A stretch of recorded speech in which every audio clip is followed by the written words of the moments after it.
Vamos a dar comenzo entonces a esta última intervención dentro da sesión de mañán.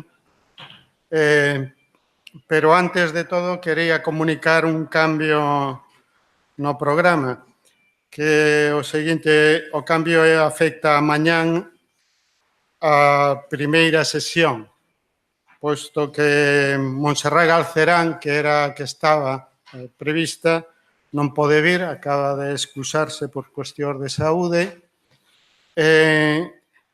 Entón pasaremos a primeira intervención da tarde, a de José Luis Moreno Pestaña, a pasaremos a mañán. Entonces comenzará a sesión das 10 mañán José Luis Moreno Pestaña. Ese é o cambio. Entonces, continuamos co que tiñamos previsto. Francisco Sampedro, ben coñecido en Galicia, pero por protocolo debo decir algo, aínda que todos seguramente sabedes da súa trayectoria, das súas publicacións. El foi catedrático de instituto durante moitísimos anos, doctor pola Universidade de Santiago, traballou moitísimo todo o que é o pensamento contemporáneo, especialmente francés. Aí hai un entronque moi forte coa filosofía francesa, fundamentalmente a filosofía francesa da segunda metade do século XX, desde os existencialistas, desde Sartre. De feito, fixo unha traducción do existencialismo e un humanismo, a traducción que hai, que dispoñemos en galego, a fixo Paco Sampedro. Tivo algún contacto incluso con Simone de Beauvoir. Quizá foi a súa primeira etapa no entronque coa filosofía francesa, pero logo continuou traballando a outros autores como Louis Althusser e toda a escola althuseriana, con algúns dos cales tamén mantén contacto actualmente. Louis Althusser, pero tamén Badiou, Labica, Balibar, en fin, toda esta línea. Traduxo a moitos deles, posto que é habitual colaborador da revista A Travedouro, que sempre mantuvo moitísima atención a todo este pensamento crítico que hoxe está fundamentalmente en todos os escenarios de debate, despois de uns anos que prácticamente quedou limitado a estudiosos, hoxe volveu a renacer. Sobre Althusser especialmente ten publicados un par de libros. O primeiro, Ideoloxía e distorsión, foi premio Xerais, un libro extraordinariamente recomendable para todo aquel que quera introducirse nun dos autores que foron claves no debate marxiano dos últimos dos anos 60 en adiante, e sobre o cal, moi especialmente en Norteamérica, houve unha renovadísima atención. Hoy Althusser volve a ser, xa non só por a cantidade de póstumos que se están publicando, un autor de referencia, o foi noutro momento, pero despois desa latencia retorna. E logo hai outro libro, este libro está publicado, o que foi premio de ensaio, está publicado por Xerais, pero logo fixo un libro máis sintético en Edicións Bahía, tamén sobre Althusser, sobre a mesma cuestión. traballan noutros temas, non só nesta liña de estudio de autores, de pensamento, e sobre todo dentro dese marco da filosofía francesa contemporánea. Destacaría dúas publicacións. Non se trata de falar aquí do todo o currículum que longo de Paco Sampedro, sino destacaría dúas publicacións. O seu libro sobre Nietzsche, a aristocracia imposible, o discurso político de Nietzsche, dos poucos traballos que fai un análisis moi documentado do que pode ser a posición política dentro do contexto de finales do XIX de Nietzscheana, e o segundo libro, A violencia excedente. O propio título dá algunhas claves, porque Paco Sampedro ten moitas referencias básicas na súa formación, digamos, neso que constitúe o ángulo desde o que mira a realidade. Esas dúas referencias básicas penso que unha o pensamento de Marx, filtrado por algúns destes autores que acabo de mencionar, pero a outra é a psicanálise. A psicanálise, especialmente a liña lacaniana, e isto está presente en casi todos os seus traballos. Sen máis, os deixo con a palabra de Paco Sampedro. Moitas gracias por a vosa presenza. Parabéns ao Consello de Cultura Galega por organizar estas jornadas e o meu agradecemento expreso e particular a Ramón Maiz e ao meu amigo Jorge Adriáguez, que parece ser que foron os que coordinaron as jornadas presentes. Ben, ante todo, faise necesario de construir mitos e lendas sobre Marx. Deste xeito, habería que definir o seu pensamento por unha vía negativa. Isto é, non constitúe ningún dogmatismo, e obviamente a partir de agora falo de Marx, non falo nin dos epígonos, nin dos avatares estatais que se reclamaron do seu pensamento. Representa contra os tópicos todo o contrario a unha teleoloxía e un pensamento antitotalitario como afirmación total de unha liberdade por vir. Non consiste nunha mitificación da clase obreira per se, e ese é o centro do tema que me trae aquí, e se ben observa no modo de produción capitalista a oportunidade, justamente por as súas contradicións, para a liberación do que ele chama prehistoria, é consciente ecolóxicamente dos problemas do productivismo sen regulamentar. Marx é absolutamente actual, ante todo porque as cuestións suscitadas que artellou científica políticamente sen estar presentes. Un pensamento que non se pode sobrepasar. Recordemos a célebre fórmula de Sartre: o marxismo é a filosofía insuperável do noso tempo porque as condicións que o fixeron surxir non foron aínda superadas.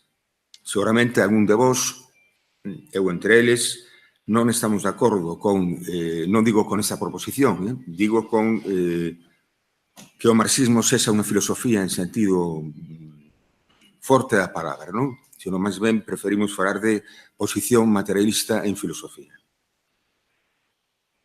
Ben, unha vez superado o clima antimarxista dominante nas últimas décadas do pasado século, un Marx liberado e reinterpretado despois da caída do socialismo autodenominado real, surxe capaz de ofrecer claves válidas para entender o mundo actual. O estoupido financiero de 2008 fíxonos lembrar traumáticamente que o seu diagnóstico sobre a expansión do capitalismo con crisis regulares e a súa intrínseca violencia física, simbólica e sistémica ainda persiste. E de que modo, además? Marx anticípase á globalización xa. Na obra dela atopamos todo sobre a globalización, as súas desigualdades, a corrupción política, a monopolización, o progreso técnico. e ambigüedade del a respecto deste progreso, o devalo da alta cultura e a natureza neurótica da existencia actual. E, por último, a disolución de calquera criterio moral e político, como el di textualmente, nas xélidas augas do cálculo egoísta. No libro primeiro do Capital describe xa como realizados procesos que aínda non están naquel momento. Cando fala de mercado mundial, por exemplo, intúe que a forma en mercancía está a piques de triunfar en todas partes. De todos xeitos, está a predicir unha sociedade que aínda non é a nosa, pero que está xa a selo pronto. O seu diagnóstico, sen dúbida, é prematuro, pero vese confirmado hoxe con creces.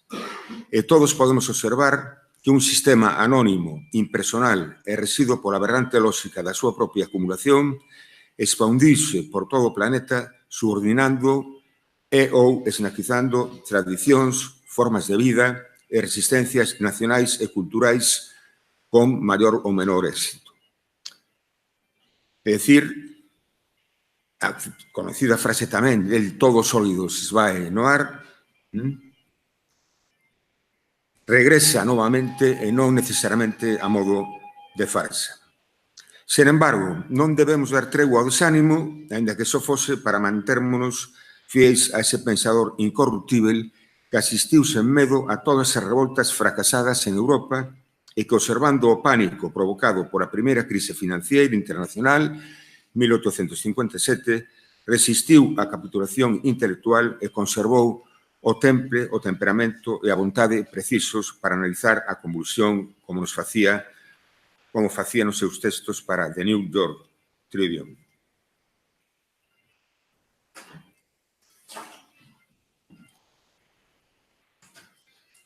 E eses fracasos non teñen absolutamente nada que ver, ou teñen que ver efectivamente con un axioma, con unha hipótese, que se pode resumir do seguinte modo. Na historia non está garantido nunca que as necesidades da dialéctica coincidan alguna vez coa apertura contingente do estúpido revolucionario. Nisto consiste tamén, e sobre todo, sermos materialistas. É dicir, existe unha problemática relación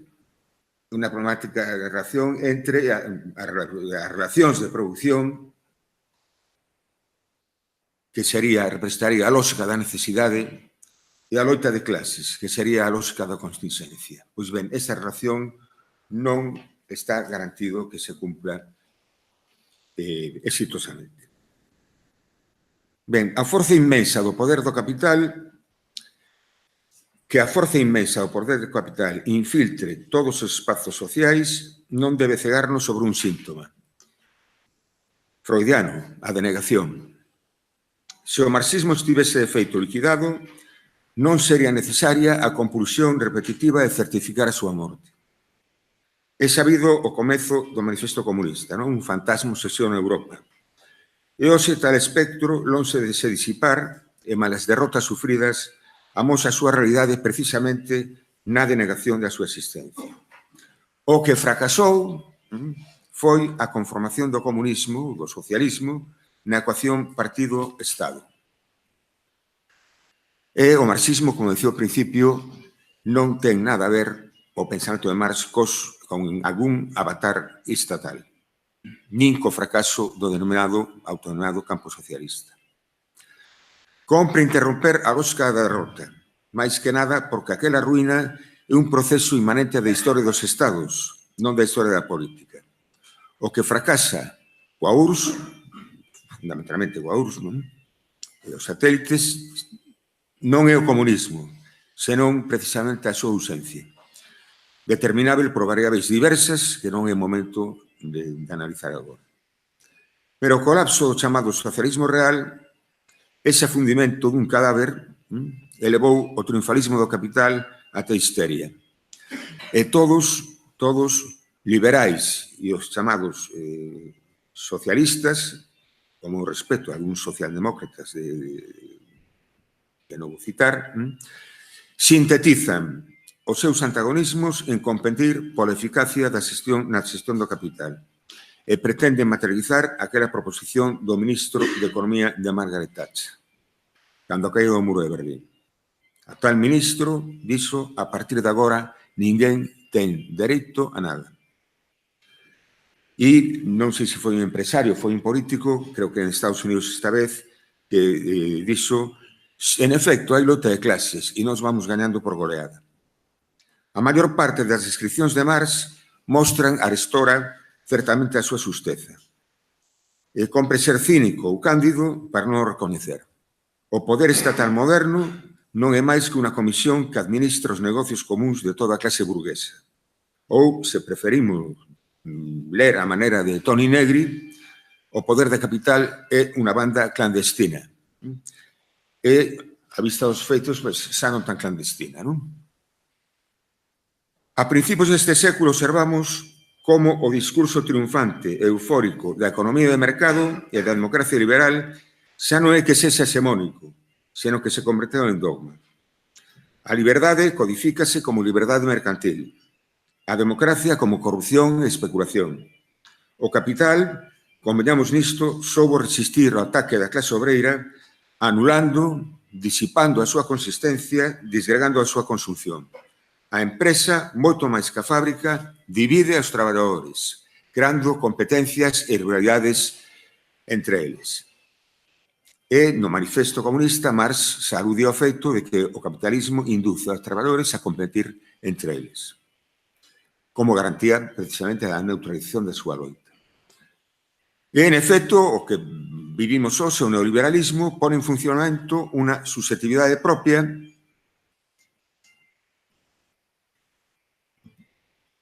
consistente nunha competitividade salvaxe, na introxección dun sentido perverso da responsabilidade, no complexo de culpa, na introxección tamén no complexo de culpa dos parados, é dicir, na fragmentación dos grupos dominados. O capitalismo, en efecto, unifica os explotados, pero mediante a división, enfrentándose entre sí. Así temos traballos cualificados e non cualificados, eventuais e o resto, división entre estábeis e precarios, entre estes últimos e os parados, entre os mozos e os amenazados pola regulación, entre os inmigrantes e os nativos. E, ademais, obviamente, se o sistema sobrevive, unha das razóns desa sobrevivencia débese máis ás divisións sociais entre os diversos grupos aos que explota que por mor dunha coherencia ideolóxica do sistema en xeral.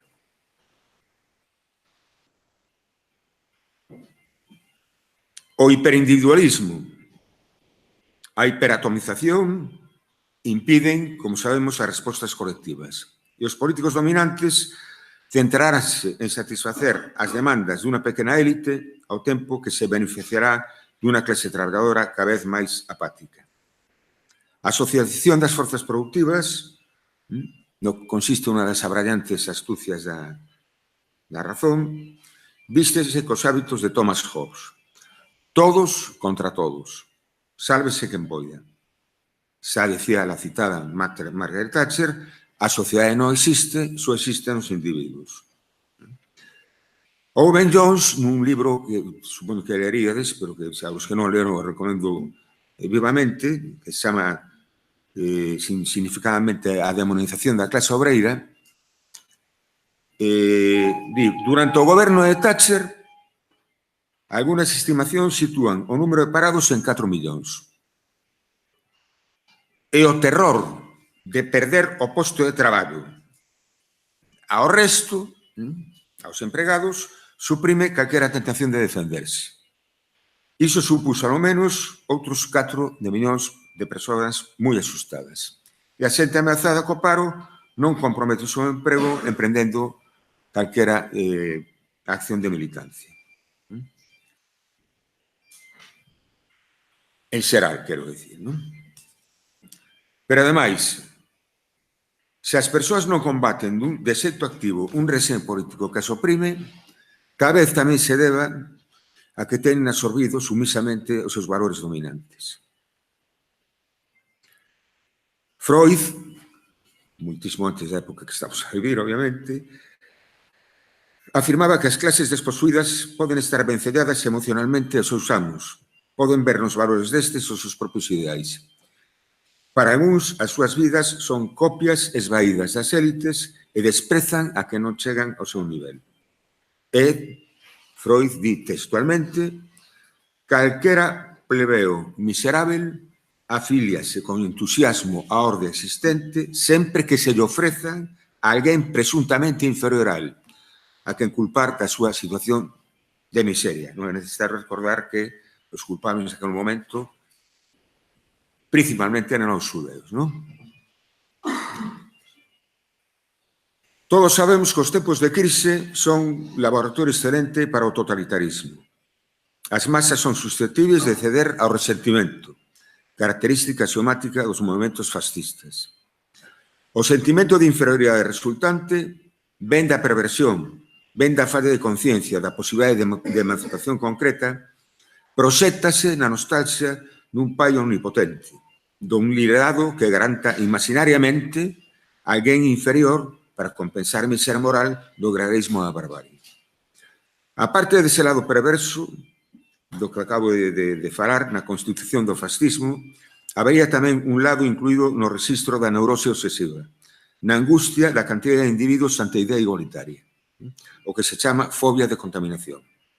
De aí que sectores da pequena burguesía e incluso da clase obreira se adiran ao fascismo, históricamente. O capitalismo actual xenera unha forma extrema de individualismo que coincide coa desafección e desafiliación das masas. Isto vai ser forzado a partir do labor continuado que comezou sigilosamente co desenvolvemento deste modo de produción nos últimos tempos na súa variante psicolóxica, ni tan siquiera ideolóxica. Refírome ao declive da función paterna, invertendo a función do supereu. Pasouse dun imperativo de abstinencia a un imperativo de goce. De xeito que o que se observa na clínica, a diferencia de antes, onde primaban as patoloxías neuróticas, obsesión, fobia, melancolía, é hoxe unha patoloxía do acto da dependencia, histeria, narcisismo, toxicomanías, anorexia, autopunición, violencia gratuita, pulsión de morte, en definitiva, que é o que nos ofrece o neoliberalismo. Vou ler un extracto porque me parece extraordinariamente significativo dun psicoanalista galego, coruñés, se chama Manuel Fernández Blanco. Non sei se teréis vos ocasión de velo. Había un programa que se chama Vía V, de La Voz de Galicia, era diario, durou non sei canto durou. O caso que a Xunta de Galicia paralizou, non? E esta persona, xunto con outras, soía intervir unha vez a semana, e leo un extracto dunha entrevista que fixeron no ano 2013,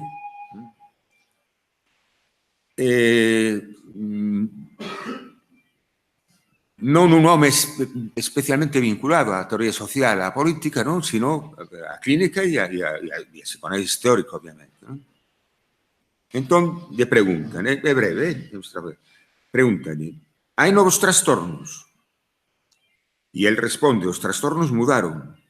Antes o ego era escravo dos ideais. Agora vivimos unha época de individualismo e narcisismo extremo. O suxeito moderno afírmase no dereito para gozar do modo que quere, como se fose un empresario da súa propia vida. Por iso, as patoloxías máis dominantes teñen que ver coas dependencias ampliadas. Drogas, xogo, pero tamén a tecnoloxía das compras. Preguntan, estamos máis os que nunca? E, sí, é un pouco contradictorio porque o narcisismo sempre implica outro. Buscamos o reconhecimento do outro para ser un mesmo. Pero se antes se opoñíase o eu ao goce, ou entraba en conflito con este, agora o eu exponse desde o dereito ao goce autista, E, aínda que nos arrepintamos, repetimos. Os síntomas, continúan, existiron sempre, pero as patoloxías de actuar para non pensar agora son máis prevalentes. O eu clásico sufría por ser contradictorio, porque sentía ou desexaba cousas inadecuadas. O eu actual é un dereitista. Recalco, é un dereitista. Teño dereito a ser como me dé a gana. E o Just Do It de Adidas ou o Impossible is Nothing de Nike. E crer que todo é posible, e crer que todo é posible leva ao completo desastre. Pode ser un imperativo atroz. Antes estaba a culpabilidade por gozar de modo inadecuado, agora a culpabilidade por non gozar o suficiente. O individualismo extremo propiciou que as respostas colectivas non estean tan en primeiro plano. Comezan, pero curiosamente non son movimentos sociais clásicos que expuñan respostas globais. Van por barrios. Os desafizuados, por unha banda. Os das preferentes, por outro. Moita xente pregúntase por que non hai un estoupido social. E o que vemos son respostas autopunitivas. A maior violencia agora é contra un mesmo, porque a crise despuxiu daquilo que se consideraba garantido, seguro, e aínda encima fai culpable a un mesmo de tal situación. Ben, todas as categorías predictivas de Marx vense agora plenamente demostradas. Creo que xa oís, en reitero, non? Mercado mundial, concentración do capital, triunfo do capitalismo financeiro, proletarización da pequena burguesía, especulación, etc. E o primeiro que compre salientar é a convicción da actualidade e pertinencia da idea comunista neste século que habitamos. E cando digo comunista, idea comunista non me estou referindo a ningún partido, con esa denominación. E ante todo, por unha razón que sosteño como unha tese ben simple. O manifesto comunista, se o lemos ben, é máis válido para hoxe que para o tempo en que foi escrito. Os textos marxianos que teño agora en conta, fundamentalmente crítica ao programa de Gotha, miseria da filosofía, 18 Brumario Luis Bonaparte, a loita de clases en Francia, e, bueno, o anteito manifesto é unha dilatadísima correspondencia, non posúen, como é obvio, somente unha lectura conxuntural, senón tamén unha lectura xenérica e estructural que vai moito para alén do tempo estricto no que foron concibidos e espallados. Toda esa obra avellentou ben a causa de que contiña unha serie de verdades sustantivas, con independencia de que constitúan un documento programático e puntual. Máis alá do aliberquido, o que hoxe hai que preguntarse que facer coa herdanza de Marx. A súa obra provoca sen cesar un conxunto de discursos críticos que non acaba nunca de dicer o que ten que ofrecer. A palabra de Marx non contén só un sentido, senón tamén un chamamento, unha convocatoria de loita, unha decisión de ruptura. De aí que se podan dar tres usos do marxismo, non?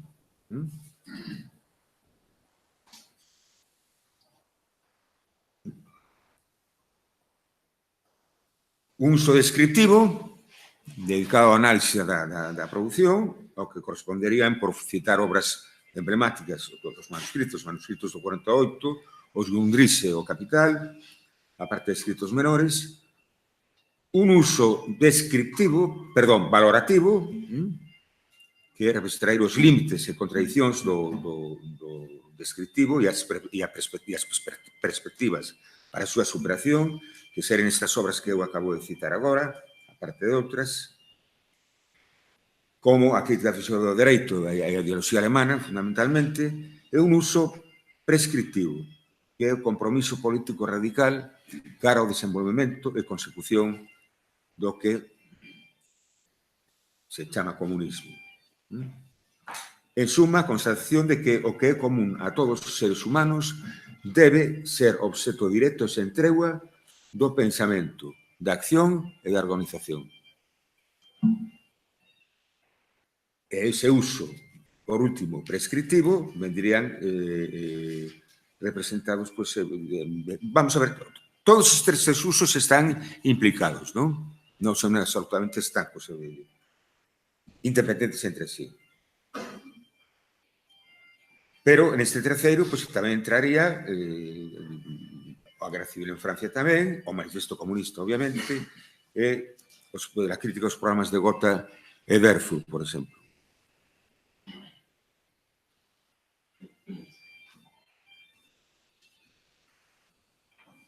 Entón, a súa obra, decía, falando da herdanza de Marx, nunca acabe de dicer como iso que ten que ofrecer, e é necesario neste sentido refacer, se me deixa utilizar un hipérbole, non? Refacer o Manifesto Comunista diante da internalización do capital que chama unha nova internacional obreira, unha internacional proletaria, por riba das barreras nacionales, pero mantendo a súa independencia. Entón, aquí, como digo, mantendo a súa independencia, tendo que justificar isto.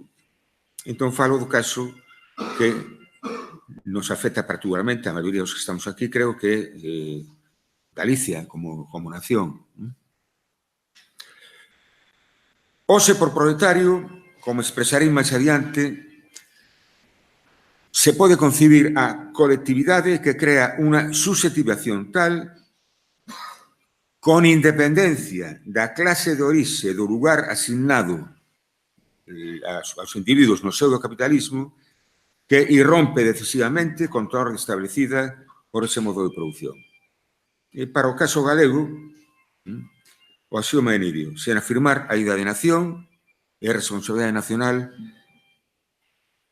non se pode ser marxista. A meu xuicio, obviamente. O nihilismo nacional,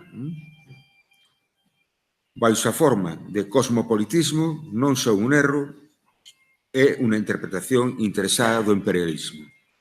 Afastar o contido do internacionalismo da súa forma nacional é a praxe daqueles que non entenden nada da solidaridade entre as nacións. Esta amósase vencedada por enteiro a resolta disposición por a soberanía nacional. Parella de antagonismos disimétricos, o conflito de clase e a cuestión nacional, na súa función, non na súa estrutura propia, se no dereito a autodeterminación, a loita de clases proletaria non pode desenvolverse con toda a súa potencialidade. E, parallelamente, o proletariado convértese cada vez máis na cerna, no núcleo da nación, por súa historia e por a súa enerxía. E os intereses da nación e do proletariado son cada vez máis converxentes. Obviamente, falo das nacións dependentes, claro, ou directamente colonizadas. Colonialismo exterior e interior. Unha política hostil ao nacionalismo sería, xa que logo, un puro suicidio por parte da clase dominada, por parte do proletariado. No libro Comunidades Imaginadas, Benedict Anderson amosa unha directiva real. Di, os comunistas son os verdadeiros patriotas. O capital é o que non ten patria. E nos diremos, tamén parellamente, que os verdadeiros patriotas son os comunistas. Daí o lema Xacobín, curiosamente, paradoxalmente, que pasan por ser dos centralistas graves. Había que ver o tempo en que se formaron e había que ver tamén considerar que Francia fixo a revolución xuntamente coa centralización. Pois ben, o lema Xacobín que era la patrie ou la mort, que atope todo o seu significado no contexto que estamos a falar. E máis dun século despois, Lenin pronúnciase non precisamente en abstracto, aínda que o semelle neste caso, sobre a democracia, ao afirmar que o socialismo pretende a realización dunha democracia completa. Por iso, dicer, afirma Lenin, que a autodeterminación está demais no socialismo é tan absurdo e implica o mesmo que se dixéramos que a democracia está demais no socialismo. No caso galego, asistimos hoxe a unha auténtica demolición. Non vou repetir o que as estatísticas nos din. Só dous datos que meten medo. No último ano, 26.000 persoas nunha franxa de idade entre 20 e 34 anos tiveron que abandonar Galicia para procurar traballo. Se é que o conseguían, claro.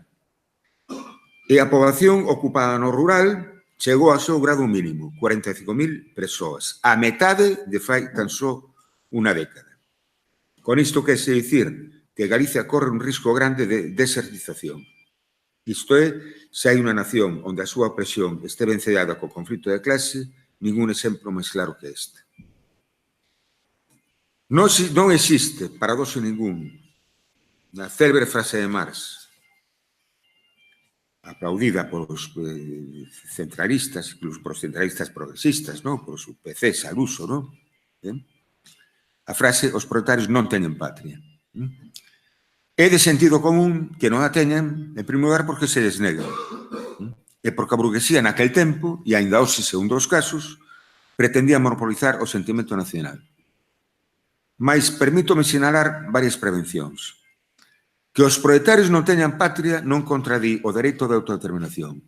Ao meu xuízo, Marx, con esa coñecida consigna, pretende sanitar, primeiro, que o proletario carece de propiedade ninguna. Segundo, un sentimento psicolóxico de perda de identidade. Terceiro, que o Estado-nación non defende a clase obreira da predación da súa propia burguesía.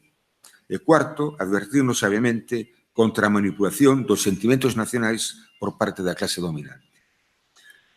A ditiva de Marx, segundo a cal o proletariado de cada país debe asustar contas coa súa propia burguesía, ven complementarse coa de James Connolly, o patriota irlandés admirado por Lenin, que decía o quiz un cómico erro reside no feito de que parece que está pensando en Rosa Luxemburgo, por non sei Lenin se pensaba en ela, porque Rosa Luxemburgo é da posición que se chama intransixente, e é dicir, non hai autodeterminación. A autodeterminación e a independencia, en principio, racionaria. Estou, obviamente,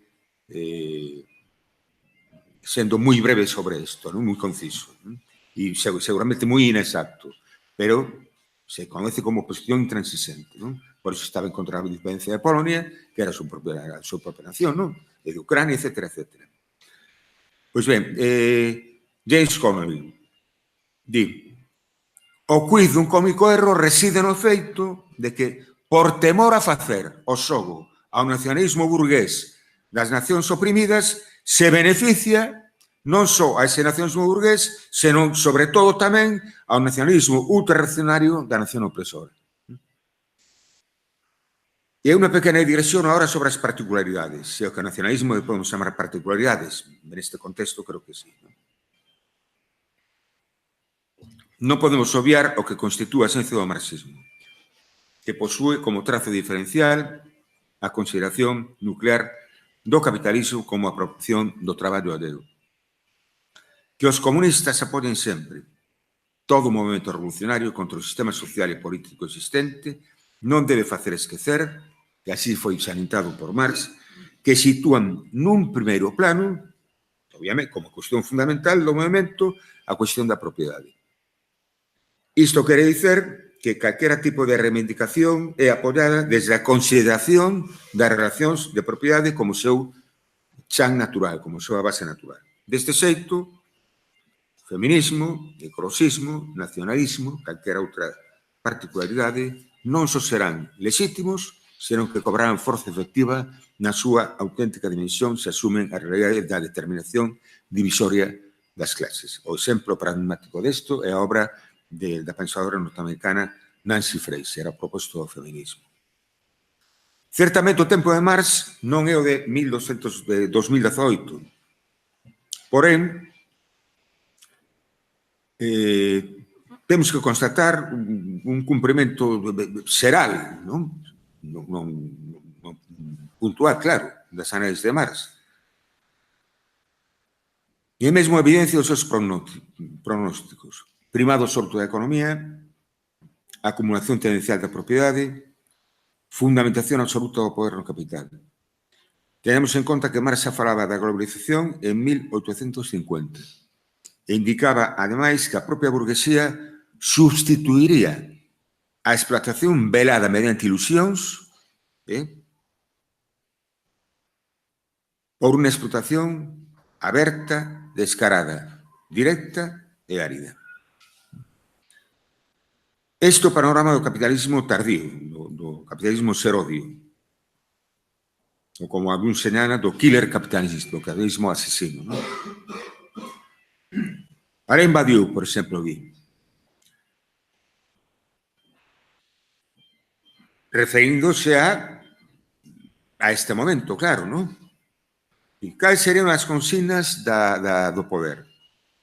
Don Badiou di, privaticen todo, supriman a axuda aos febles, aos solitarios, aos enfermos, aos parados. Supriman toda a axuda a todos menos aos bancos. Non asistan os pobres, deixen morrer os vellos. Que todo o mundo traballe ata os 90 anos. Ensinen matemáticas só aos brokers. A ler únicamente aos grandes propietarios. Historia solamente aos ideólogos do neoliberalismo. Entón, baixo o nome de nomes como modernización, democracia, Occidente incluso, estás a cumprir unha regresión sen precedentes. Un exército de reserva máis grande que nunca. Por non falar desa nova figura que surdiu recentemente. O mozo xa xubilado sen ter traballado nunca. E por riba sen pensión. É dicir, o mozo parado desde o principio mesmo da súa potencialidade productiva, material e ou intelectual.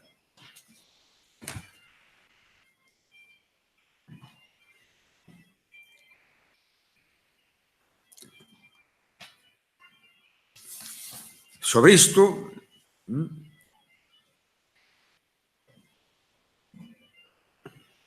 unha consideración, non? Cero, no mellor dos casos, este mozo que facía eu alusión, no mellor dos casos, que quero dicir, se pertence a unha familia máis ou menos prudente, non? Pois podrá viaxar desde o sofá do PlayStation ata o seu cuarto co ordenador. E este paso van a pasar a converter os fogares en psiquiátricos, non? E ainda os canalles proclaman: é a xeración na que os seus pais desderon todo. É dicir, non lle demos nada. O que demos foi a educación necesaria para formarse e tal educación saiu do noso traballo salariado e dos nosos impostos. Por lo tanto, non foi un regalo estatal. Os oligarcas suman ao delito do crimen a impostura do cinismo. E todo isto que podemos chamar sen hipérbole ninguna a democracia letal. Ante isto, e por fin entro no tema central desta convocatoria,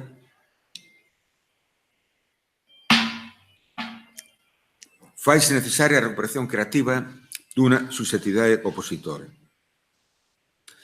O individuo non deben en suxeito, sen máis. Incorpórase a un suxeito a un acontecemento rompedor. Constitúe unha excepción inmanente, unha ruptura no interior das condicións concretas da súa existencia. O filósofo francés Jacques Rancière teoriza dun xeito nidio. Non nos faltan ideais, fáltanos susceptivacións colectivas. Un ideal é o que incita a xente a ocuparse dos outros. Unha susceptivación colectiva, sen embargo, é o que fai que toda a xente unida constitúa un pobo. É dicir, non se trata de xente, trátase de pobo. Como recordaron en distintos medios.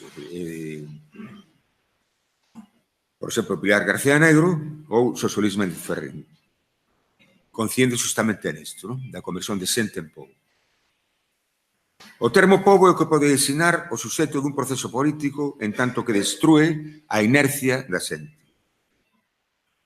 E recibe todo o seu valor nas loitas de liberación nacional e nas aspiracións da igualdade social. Ademais, pobo tamén alude á tradición dos oprimidos, á memoria dos vencidos, tal como a considerada Walter Benjamin, e onde se recoñece a ruptura coa dominación. Opóndelle con precisión a palabra pobo, que hoxe en día podemos identificar co que Marx chamou proletariado. Marx distingue entre clase traballadora e proletariado, é dicir, aquela é un grupo social concreto mentres que este indica unha posición subjetiva. A clase, sin embargo, é heteroxénea e contradictoria. Deberíamos ter en conta que xa existe unha sutil diferencia subterránea entre a clase trabajadora e o proletariado perceptível nel. A clase trabajadora é, en definitiva, unha categoría empírica que designa unha parte da sociedade, os traballadores asalariados, mentres que o proletariado ten que ver con unha potencia lóxica, é dicir, con onde e como nos situamos nese modo de produción. Compre incidir na obriga de considerar ao proletariado non como un concepto empírico, é dicir, como a suma da multitude dos traballadores, senón como, acabo de dicir, unha potencia lóxica, como operador do acto revolucionario, cuxa verdade fai soupar a ilusión ideolóxica. Como proceso de suscetivación, a partir do cal se vai posible rachar con outra lógica, a do capital e a súa organización da sociedade, e mediante o cal xorde un suxeito irrepresentable na ordenación ideolóxica do mercado mundial, en tanto que toma a democracia en serio. Esta asunción seria da democracia fai patente a separación entre a inscripción igualitaria da lei e os espazos onde a desigualdade constitúe lei. Proletario non é, pois, a esencia común dos obreiros, senón o concepto que se materializa para irromper contra a desigualdade, a conformación subjetiva da asunción da democracia real. Compre ter presente que a clase obreira, non é, senón que se constitúe. Como se di significativamente nun momento do manifesto, esta organización dos proletarios en clase, é dicir, en partido político. De tal modo que a clase non pode ser comprendida estática ou pasivamente. En si mesma, sen a relación con as outras clases e dentro sempre da dinámica do conflito. Nese sentido, Althusser decía que as clases non antecedían a súa loita, senón que se conformaban a partir dela. A proposición de Marx, pessoalmente, a clase obreira é revolucionaria ou non é, hai que entender neste sentido, en tanto rexeitamento do residuo hegeliano da distinción entre clase en sí e clase para sí, ou tamén na lógica de que as clases só existen na loita, non a preceden. Como afirma Slavoj Žižek, quizás se debería rehabilitar a distinción implícita en Marx entre clase obreira como categoría social obxectiva e proletariado, unha certa posición subxectiva, a clase para sí engade, por usar unha bella expresión bastante desafortunada. En lugar de intentar encontrar objetivamente a clase obreira en desaparición, deberíamos preguntar máis ben, quen ocupa, quen é capaz de subxetivar hoxe a súa posición como proletario, a marxe da dinámica de clases tradicional. Por suposto, non se trata en absoluto de negar a figura obreira, pero sí de ser feixa a Marx cando alertaba contra o obreirismo. Simplemente o movimento comunista ten como finalidade nuclear a abolición justamente da condición obreira, non a súa santificación. E Lenin, que xa estaba en condicións de observar directamente o que sucedía ao respecto disto, di, é unha ilusión imaginar que o movimento obreiro, pura e simplemente, é capaz de elaborar unha ideoloxía independente. E, ao contrario, o simple desenvolvemento espontáneo da clase obreira conduce a súa subordinación á ideoloxía burguesa. A meta da actividade revolucionaria, por a contra, consiste en transformar toda a situación social para que os obreiros xa non sexan obreiros. Noutras palabras, os espolos do dilema de Orwell, aferrarse aos valores da clase media ou volverse como os obreiros son as típicas opcións da clase media. De feito, Robespierre e Lenin eran dous típicos produtos da clase media na súa sensibilidade privada, pero isto non ven a caso. A cuestión non é volverse como os obreiros, senón transformar o destino de todos nós, de todos os traballadores. Según Sinadas de Rancière en la Mesantante, o desacuerdo, non está traducido aquí. Proletario non indica ninguna clase nin fracción de clase. Non se confunde con ningún dos actores sociais dados dentro dunha determinada situación estrutural. E máis, é necesario concluir que non se trata só da subsunción do traballo capital, que obviamente existe como base, seno da subsunción de toda a sociedade por inteiro capital. Por tanto, o proletario inclúe como axoma constituinte para tal condición un exceso sobre a súa condición de clase. Que o obreiro sexa algo máis que forza de traballo constitúe o alicerce a vez aquilo que o modo de produción capitalista non pode soportar. Aquilo cuxa revelación resulta destructiva para o mesmo modo de produción. A clase obreira debe tamén dar o paso ao proletariado, isto é, susceptibilizarse como motor efectivo da ruptura co capital. Esa clase, que en un principio se atopa situada no que o primeiro Alain Badiou chama espace, é dicir, espace de placement, isto é, del lugar de colocación de algo, isto é, o sitio natural, entre aspas, que ocupa no modo de produción, xunto coa súa suposta cultura, costumes, ideoloxía, etc., que lle ven dadas por a imposición capitalista, esa clase debe constituirse en proletariado, é dicir, no que di Badiou, hors lieu, no fora de lugar, ou, que queremos falar en términos delexianos, na línea de fuga. Niso consiste ese exceso, na conciencia dun operador de litisio, nun modo de subjetivación que se sobreimpón a toda a realidade das clases sociais. O proletariado, en fin, funciona aquí como índice de que simplemente hai un máis alá, un exceso inasimilable, irreductível ao ámbito regulado do espazo social, que interrompe a repetición da historia, a mera reproducción das estruturas vixentes. A forza motriz que xaz nesta categoría proletaria continúa a ser a forza do negativo, como dicía Hegel. A parte do sen parte, como di Rancière, ou o poder do sen poder, como formulou con millatez hai moito tempo Maurice Merleau-Ponty. Compre manterse fiel á lógica marxista, segundo a cal os excluídos son os que auténticamente representan a universalidade. E incluso máis, o proletariado é a primeira clase de historia que non busca impoñer un interese particular. En lugar de definirse como todas as demais clases da sociedade burguesa procurando impoñer o seu interese particular, defínese polo que ela nega, que é a propiedade privada. De aí que eliminando a sociedade de clases se elimina tamén a vez a si mesma. A diferencia do ocorrido coa burguesía, que fixo revolucións para instaurar a súa dominación política, a clase traballadora non producirá unha nova dominación de clase. Cito 4 líneas. Marx, Miseria da filosofía. Di, a condición da emancipación da clase obreira é a abolición de todas as clases. No transcurso do seu desenvolvemento, a clase obreira sustituirá a antiga sociedade civil por unha asociación que exclúa as clases e o seu antagonismo. E non existirá xa un poder político propiamente dito, pois o poder político é precisamente a expresión oficial do antagonismo de clase dentro da sociedade civil.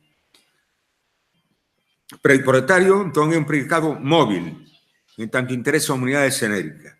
Unha nova política emancipadora non será produto dunha xente social particular, sino máis ben dunha explosiva combinación de diferentes axentes, dada esa subsunción da sociedade toda e non só da clase obreira ou capital ao que aludía eu anteriormente. Isto non invalida, ao contrario, que a situación dunha xente particular no modo de produción o faga máis susceptível para comprometerse na loita social, obviamente. Pero é necesario asumir que non existe unha correlación natural e directa entre a posición social dunha xente e as súas tarefas na loita. Recordo un eslogan, un partido galego, unhas eleccións pasadas, que era somos a clase obreira, somos a maioría. Ben, hai que preguntarse, que se o partido se chamaba Fronte Popular Galega, non? Dice, bueno, sí, a clase obreira é a maioría numérica, pero que pasa? Pero non cadran as contas a hora de dunhas eleccións, por exemplo. Non cadran, non é a maioría, non os que gañan. É dicir, que non coincide os intereses objetivos, o que se pretende objetivos dunha formación social, dunha clase social, con unha conduta electoral ou política coherente. Ante todo, podemos falta pouco, soster que existe unha definición filosófica do proletariado como clase universal.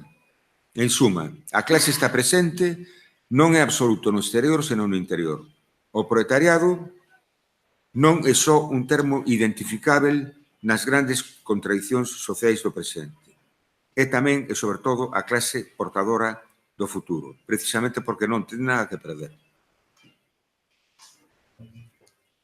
É, nun certo sentido, metafóricamente, o vacío propio da sociedade burguesa, xa que logo é o punto de negatividade radical nesa sociedade, o único capaz de traballar desde o interior desa aparente totalidade para desfacela.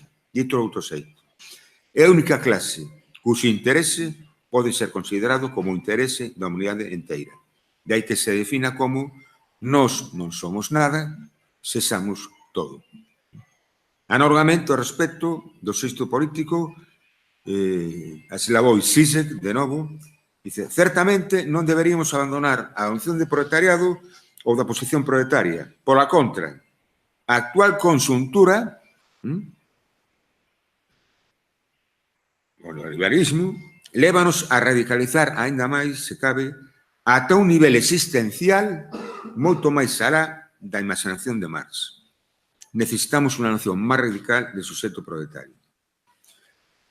E a subjetivación aludida consiste tamén nunha desidentificación. Tomemos un exemplo deliberadamente ilustrativo.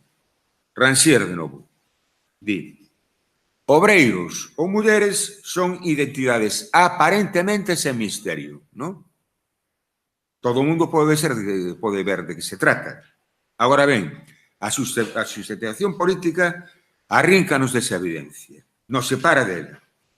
Calquera subjetivación política é manifestación dunha separación, dun afastamento, dunha desidentificación.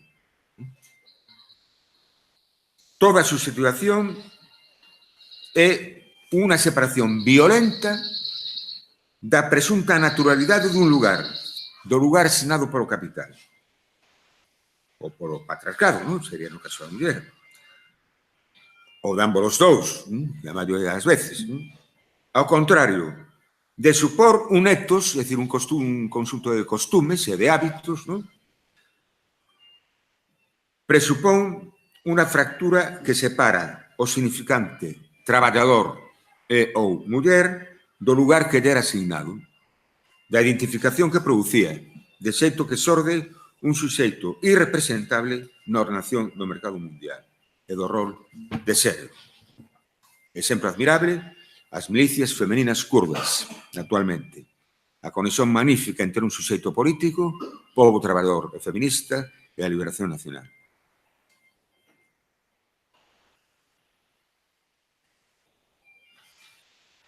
Debemos partir dunha esperanza que non é unha ilusión, a certeza dunha duración, dunha constancia. Marx está inscrito na historia en forma dun discurso inédito, imprescriptível, e constitúa o noso presente. Non podemos esquecer isto sen esquecernos a nós mesmos.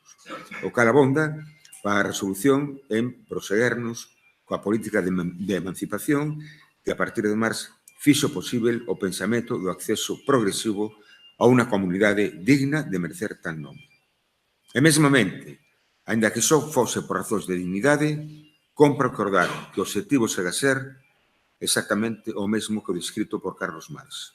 Compromiso total coa democracia, con esos dereitos humanos reais e non só formais. Aínda que temos que estar de acordo, entre outros, con, por exemplo, con Palmiro Togliatti, non? Que dixo as liberdades políticas formais que se lle negan a maior parte da humanidade, bárbaramente discriminada, son parte integral do socialismo. O marxismo, entón, ten que andar aprendendo sempre e, sobre todo, dos seus erros políticos e ideolóxicos. Cando menos, paga a pena intentar obter como meta, ainda que se fose como unha idea reguladora, en sentido kantiano, ¿no? Como un horizonte, ¿no? Esa sociedade na que o libre desenvolvemento de cada un é a condición do libre desenvolvemento de todos. Para rematar, para os que falan de fracaso do marxismo, é preciso recordarles máis que nunca que existe unha memoria colectiva de todas as conquistas progresistas por efémeras que estas fosen. Todo o proceso emancipatorio fixo que ese movimento real chamado comunismo, do que fara Marx, persista.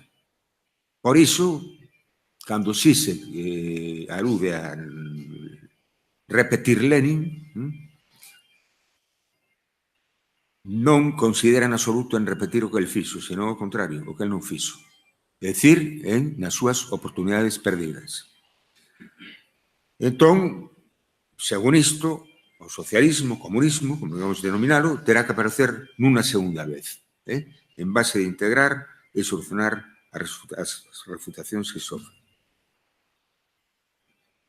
A loucura dunha sociedade organizada en torno aos intereses da plutocracia púxose de manifesto por unha crise económica, aludíamos ao principio, 2008, provocada pola codicia dos banqueiros. A nova política de clases sería un comezo, ao menos para construir un contrapeso, de que só fose por eso, a hexemónica e incontestada política de clase dos ricos.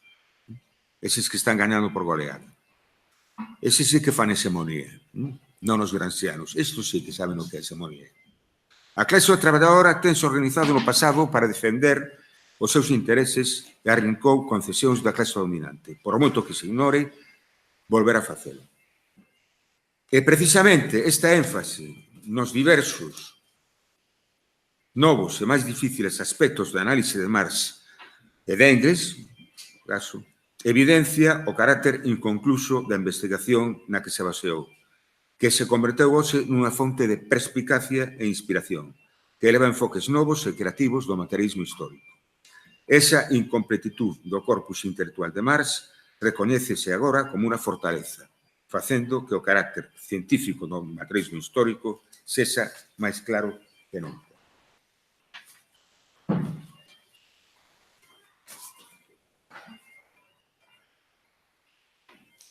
A emancipación humana, na medida en que representa un camiño diferente ao de emancipación política, pasa pola eliminación das premisas da sociedade burguesa. Máis claro, o núcleo da emancipación humana consiste na abolición da propiedade privada e a eliminación da escisión entre sociedade política e sociedade civil. Noutras palabras, consiste na abolición do Estado como ámbito que legitima a propiedade privada e a dominación capitalista.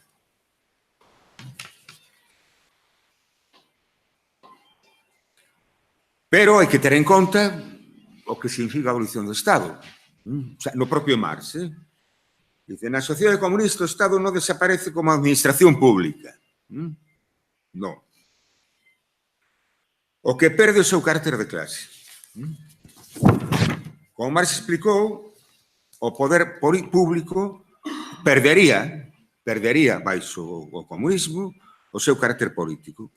Contra os anarquistas do seu tempo, Marx subliña que só nese sentido se esvencería o Estado. En todo caso, o marxismo non promete a perfección humana nin un reino de leite e mel, non? Senón unha sociedade menos opresiva, injusta, explotadora, máis libre, na que teríamos que continuar lidiando coas miserias humanas. En definitiva, Marx foi, como dicía Adorno, un inimigo da utopía por o ben da realización desta. E xa si remato unha consideración sobre esa susceptibilidade proletaria a que aludíamos arriba. Concretamente sobre a organización, sobre ese uso prescriptivo en Marx. Hoxe en día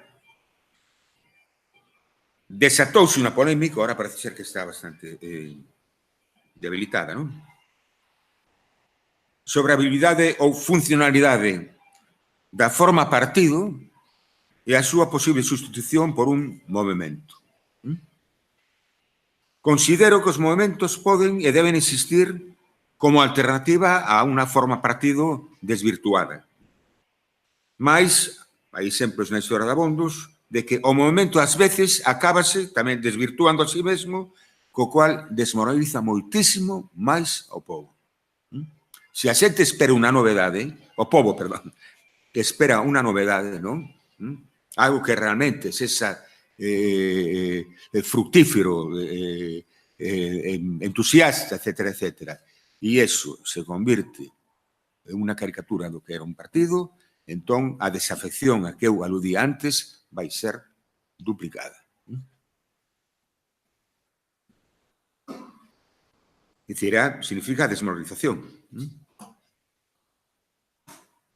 Pero de apostar pola forma partido, coas súas alianzas tácticas e cunha fronte de masas non televisida, tense que tratar dun partido de novo tipo. O digo, ainda que se me acuse de anacrónico, sen obviar o que se chamaba centralismo democrático.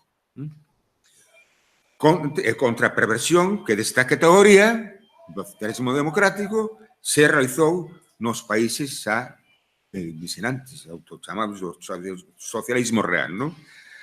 E, por outra parte, non ten por que haber incompatibilidade ninguna na existencia desas instancias á vez, non? Que a forma partido e o movimento. En definitiva, trataríase da verdadeira democracia, do comunismo das singularidades como horizonte. Ainda que se tratase dun ideal da razón, como decía, daquela liña nada utópica que impide deixarnos caer no concreto dado. Liña que nos indica a aspiración resolta á igualdade, non á uniformidade, senón á igualdade e o que Balibar chama egal liberdade, non? E a concentración a condensación entre liberdade e igualdade. Partido de novo tipo, unha fiscalización total e inmediata da conduta política dos seus integrantes e, sobre todo, dos seus dirixentes, cunha total liberdade de expresión interna que será que canalice o verdadeiro centralismo democrático.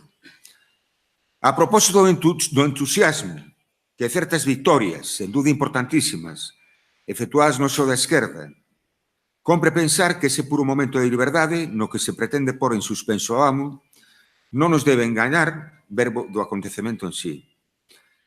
O filósofo marxista norteamericano Freddy Jameson, nada sospeitoso de defender a forma partido, alertou sobre a excesiva confianza nos movimentos, no que chamamos movimentos como en frente á forma partido, entre outros xeitos ao crear a categoría vanishing mediator, o mediador que se desvanece, que desaparece.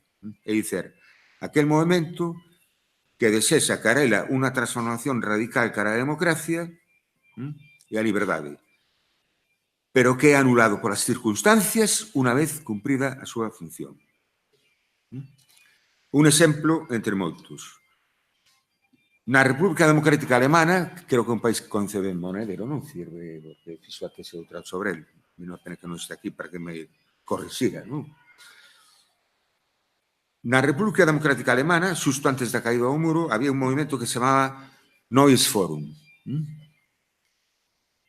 Novo foro, supoño que significará. Ben. Tal formación era nítidamente de esquerda.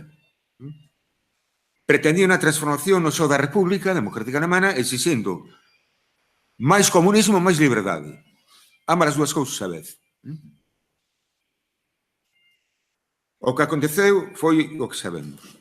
A entrega da República Democrática Alemana ao capital occidental. Iso é. Neues Forum buscaban, como dice unha película, o pan e as rosas. Non? O pan, o comunismo, as rosas, a liberdade. E na realidade quedaron sen rosas, pero tamén quedaron sen pan naquele momento. Isto non quere dicir en absoluto que abandonemos a loita polas rosas.